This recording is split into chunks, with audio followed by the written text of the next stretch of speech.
வணக்கம் நேர்களே. இந்த சிபிஎஸ்சியில் வேறு வேறு பிரச்சனைகள் நடந்துக்கிட்டு இருக்கிறதா ஒரு பல்வேறு குற்றச்சாட்டுகள் போயிட்டு இருக்கு. அது சம்மந்தமாக ஆனந்த் சார்கிட்ட விவரங்கள் என்ன அப்படின்னு கேட்டு தெரிஞ்சுக்கலாம். வணக்கம் சார். சார் வணக்கம். இந்த சிபிஎஸ்சி +2 ரிசல்ட் ஒன்று வந்துச்சு சார்.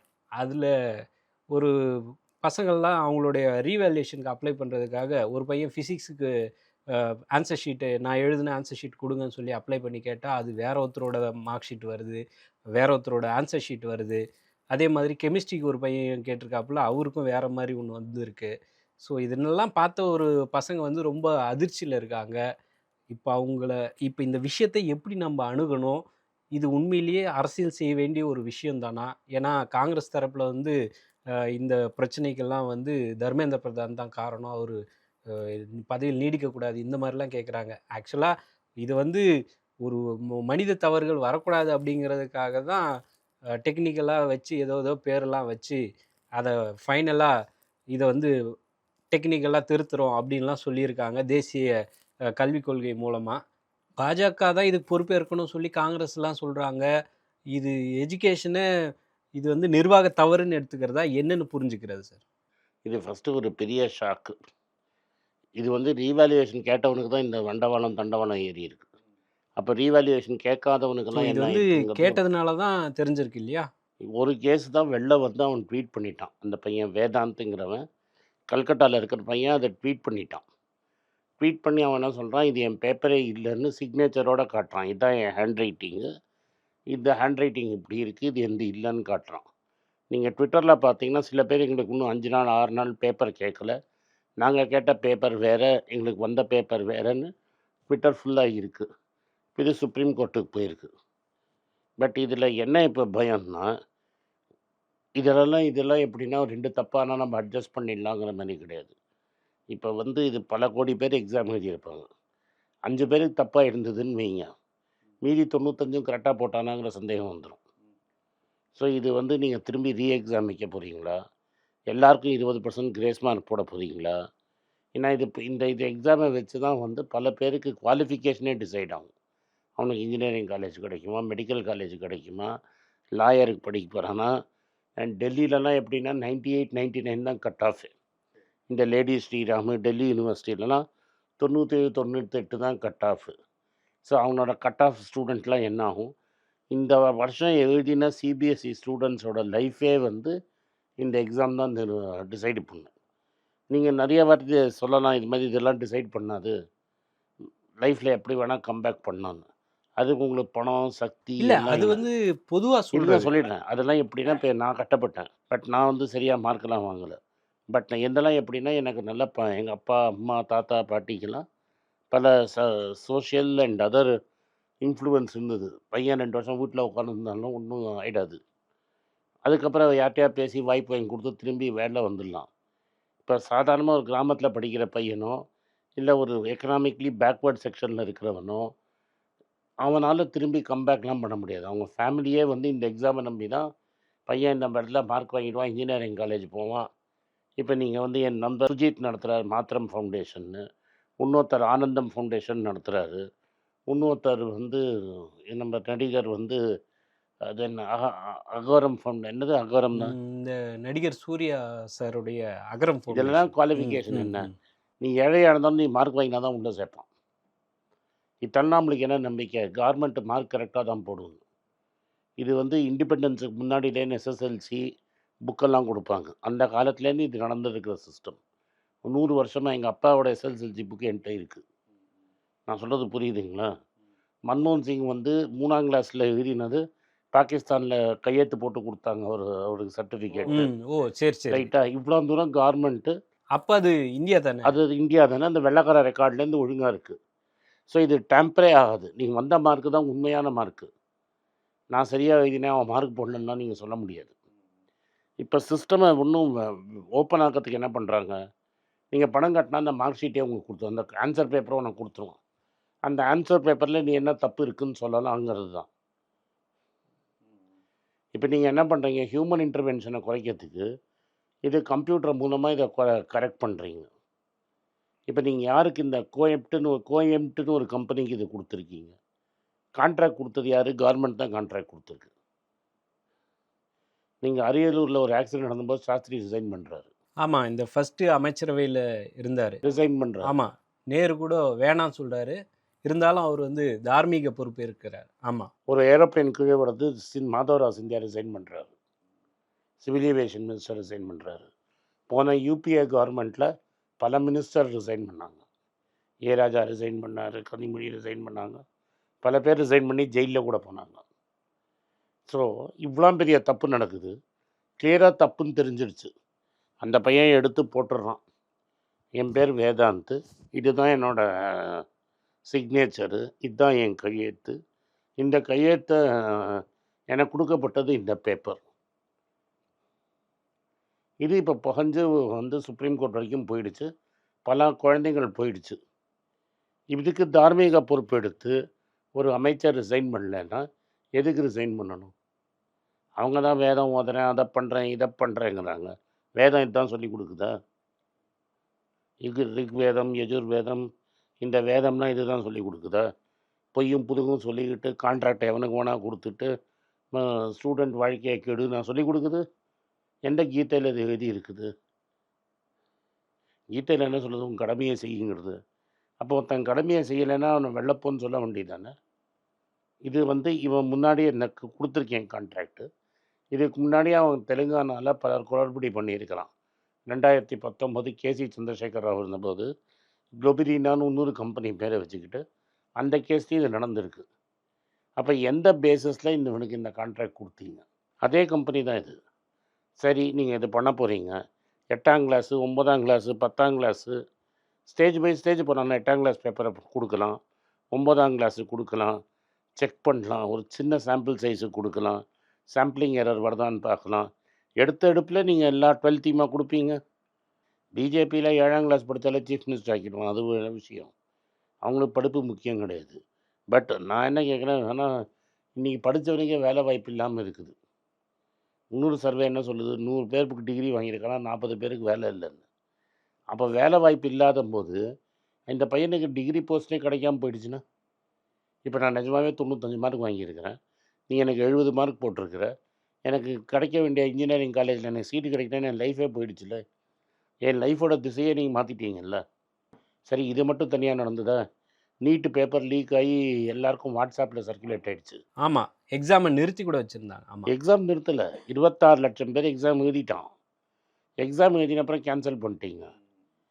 அதுக்காக 2 குழந்தைங்க சூசைடு கூட பண்ணிடுச்சு. இங்கே அனிதா சூசைடு பண்ணும்போது வலதுசாரிகள் என்ன சொன்னாங்க, நீங்கள் வந்து தேவையில்லாமல் ஒரு சூசைடை பெருசாக ஆக்கி அதை நேஷ்னல் நியூஸ் ஆக்கி பார்க்குறீங்க, சிம்பத்தி க்ரியேட் பண்ணுறீங்க, கவர்மெண்ட்டுக்கு எகென்ஸ்டாக பண்ணுறீங்க, எடப்பாடி கவர்மெண்ட்டுக்கு எகென்ஸ்டாக பண்ணுறீங்க, அந்த இடத்துல அப்படி கவர் பேசினாங்க. ரைட்டா?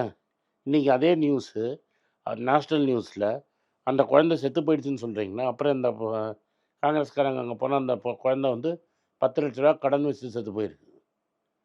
அவன் வந்து மார்க் எழுதி போட்டு வந்திருக்கான், 720க்கு 650 மார்க் வரும் எனக்குன்னு. 650னா கவர்மெண்ட்டு காலேஜில் அவனுக்கு எம்பிபிஎஸ் பொசிஷன் கிடச்சிருக்கும். இப்போ திரும்பி நீ கேன்சல் பண்ணி என்றைக்கு எக்ஸாம்? இப்போ செப்டம்பரில் காலேஜ் ஆரம்பிச்சிருக்கணும், இப்போ கவுன்சிலிங் போயிருக்கணும். நீ என்றைக்கு ரிசல்ட்டை நடத்தி எக்ஸாமை வச்சு திரும்பி எக்ஸாமுக்கு படம் எடுத்து திரும்பி அந்த ஹை லெவல் ஆஃப் பர்ஃபார்மன்ஸ் படித்து அவன் 300 வாட்டி எக்ஸாம் எழுதி 300 மார்க் நீ நினச்சா எக்ஸாம் வைப்ப, நினச்சா கேன்சல் பண்ணுவேன். அது எப்படி லீக் ஆச்சு? 2 டீச்சரை பிடிச்சி ஜெயிலில் போட்டால் லீக் ஆகிடுச்சா? இதுக்கு முன்னாடி வருஷம் கூட சுப்ரீம் கோர்ட் வரைக்கும் போச்சு. குஜராத்தில் ஒரு இடத்துல லீக் ஆச்சு. என்ன பண்ணாங்க? கொஸ்டின் பேப்பரை வெளில எடுத்து ஆன்சரை எழுதி கொண்டு போய் வச்சாங்க. இது குஜராத்தில் தான் நடந்தது. இதுவும் ஒரு பிஜேபி ரூல் ஸ்டேட்டில் தான் நடக்குது. 26 லட்சம் குழந்தைங்க வாழ்க்கையில் விளையாடுறீங்க. யூபியில் எவ்வளோ பேப்பர் லீக் ஆகிருக்கு, பீகாரில் எவ்வளோ பேப்பர் லீக் ஆகிருக்கு. இப்போ நீட்டு யார்கிட்ட வருது? நேஷ்னல் டெஸ்டிங் சென்டரில் வருது. அதே நேஷ்னல் டெஸ்டிங் சென்டர் தான் ஐஐடி ஜேஇ நடத்துகிறான்.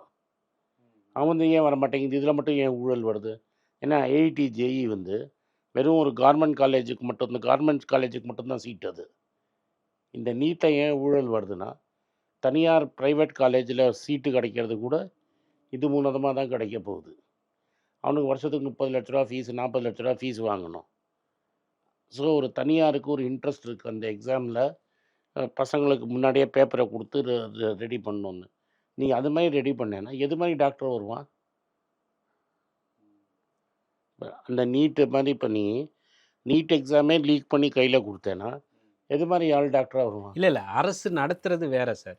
இத உடனே ஒரு மந்திரியோட அதுவும் இந்த மொத்த பிரச்சனைக்கும் மந்திரி தான் பொறுப்பா இருக்கணும்னு சொல்றது. அப்புறம் இந்த அதிகாரிகள் அதிகாரிகள் தானே இத பத்தி ஒரு நடவடிக்கை எடுக்கணும். இந்த விஷயத்த எப்படி மோடி கூட தொடர்புபடுத்துவீங்க? இத வந்து அதிகாரிகள தானே நீ நம்ப மினிஸ்டர் தானே ஃபர்ஸ்ட்டு டைம் குடுக்குற.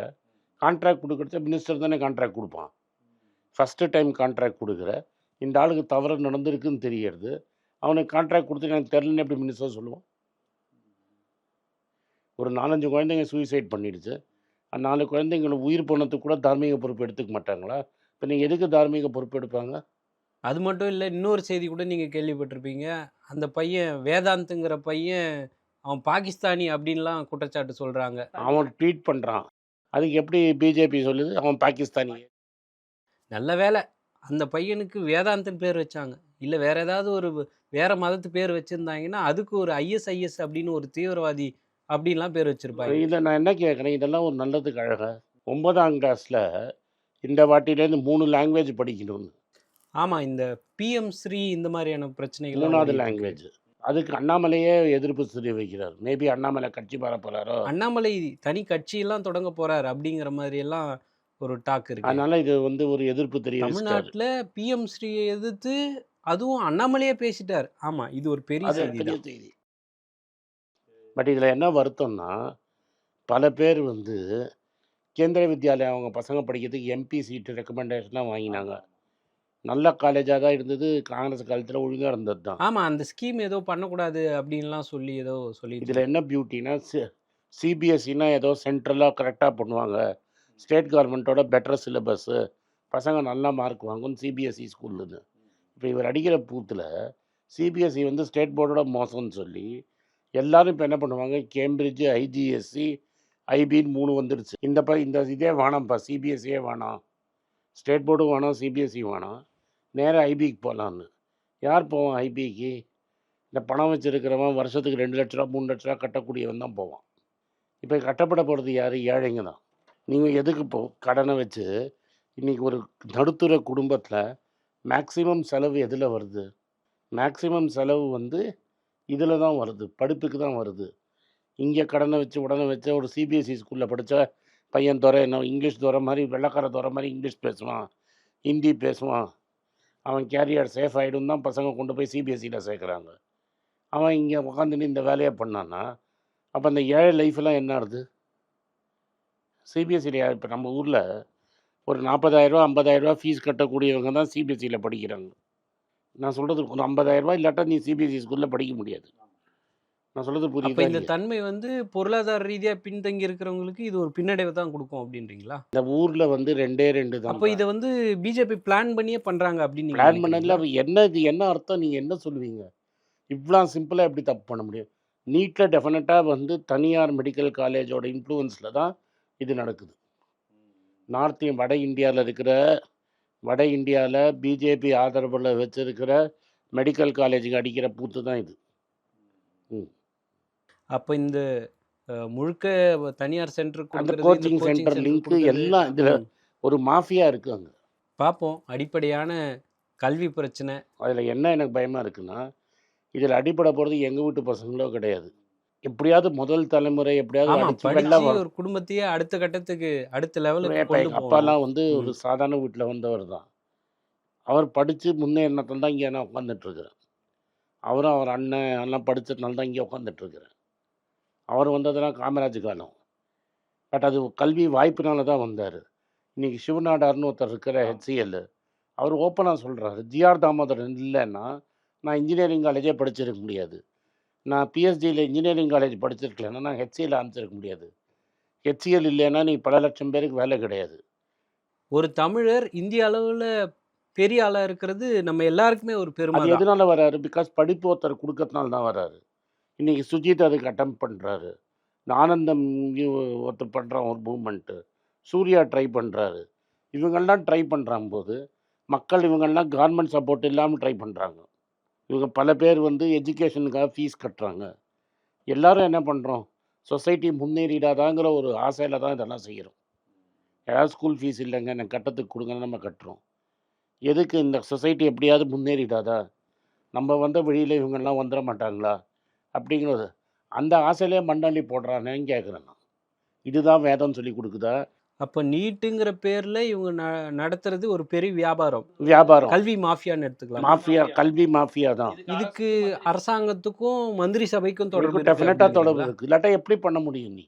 பார்ப்போம். கல்வி அப்படிங்கிறது ஒரு அரசியலை கடந்து ஒவ்வொரு குடிமகனுடைய பிரச்சனை அப்படிங்கிறதுனால இதை பொறுத்து இருந்து தான் பார்க்கணும். ஏன்னா கல்வியில கை வச்சா அந்த சமுதாயமே அழிஞ்சிரும். இதை எதிர்த்து கேள்வி கேட்டா வழக்கம் போல தேச துரோகி, பாகிஸ்தானி இந்த மாதிரி எல்லாம் சொல்லிடுறாங்களே. வேற என்னென்ன வார்த்தைகள் இருக்கோ எல்லாத்தையுமே பேசுவாங்க. இதையெல்லாம் கடந்து இதுக்கு பின்னாடி உள்ள ஆபத்து எல்லாத்தையுமே சரியா புரிஞ்சு இதை கேள்வி கேட்க வேண்டியது நம்ம எல்லாருடைய கடமையாகவும் இருக்குது. ஸோ எங்களோட நேரம் ஒதுக்கி இது என்ன மாதிரியான பிரச்சனை, இது எவ்வளோ தீவிரமான பிரச்சனை அப்படிங்கிறதெல்லாம் தெளிவாக சொன்னீங்க. நன்றி, வணக்கம். நன்றி, வணக்கம். எல்லாருக்கும் வணக்கம். குழந்தைங்களுக்காக ஃபைனான்ஷியல் லிட்ரஸி, மணி ஃபார் நத்திங்னு 2வது பார்ட்டு. அண்ட் இதில் செக் எழுதுறது எப்படி, டெபாசிட் ஸ்லிப் எழுதுறது எப்படி, பணம் எப்படி வந்தது, பார்ட்டர்லேருந்து டிமானிட்டைசேஷன் வரைக்கும் எல்லாத்தையும் கவர் பண்ணியிருக்கோம். உங்கள் குழந்தைங்க அப் டு ஏஜ் 10, 12க்கு ரொம்ப யூஸ்ஃபுல்லாக இருக்கும். இந்த புக் இப்போதைக்கு ஒரு ஸ்பெஷல் ப்ரைஸில் 450 ரூபாய்க்கு கொடுக்குறோம். இதை யூஸ் பண்ணிக்கங்க. நன்றி, வணக்கம். moneypage.com வெப்சைட்டை சப்ஸ்கிரைப் பண்ணுங்கள். ஒரு வாரத்துக்கு 4 ப்ரீமியம் ஆர்டிக்கலும் ஃப்ரீ ஆர்டிகல்ஸ் ஒரு 10லேருந்து 15 நாங்கள் போடுறோம். இது சப்ஸ்கிரிப்ஷன் ஒரு மாதத்துக்கு 99 ரூபா தான். நீங்கள் சொல்கிற கான்செப்ட்ஸை கிரேட்டாக எக்ஸ்பேண்ட் பண்ணி போடுறோம். நீங்கள் படித்தீங்கன்னா உங்களுக்கு யூஸ்ஃபுல்லாக இருக்கும். நன்றி, வணக்கம். வணக்கம். குழந்தைங்களுக்காக ஒரு புஸ்தகம் லான்ச் பண்ணோம். அது ரொம்ப சக்ஸஸ்ஃபுல்லாக இருக்குது. யாருக்கெல்லாம் அந்த புஸ்தகம் போகணுமோ எங்கள் டீமுக்கு கான்டாக்ட் பண்ணுங்கள். கீழே இருக்கிற நம்பர்லேயும் வெப்சைட்லேயும் கான்டாக்ட் பண்ணிங்கன்னா உங்களுக்கு அந்த புஸ்தகத்தை நீங்கள் வாங்கிக்கலாம். மற்ற எங்கள் புஸ்தகமும் அவைலபிள். எங்கள் வெப்சைட் மூலமாகவும் வாங்கலாம். கீழே இருக்கிற வாட்ஸ்அப் நம்பர்லேயும் மெசேஜ் அனுப்பலாம். நன்றி, வணக்கம்.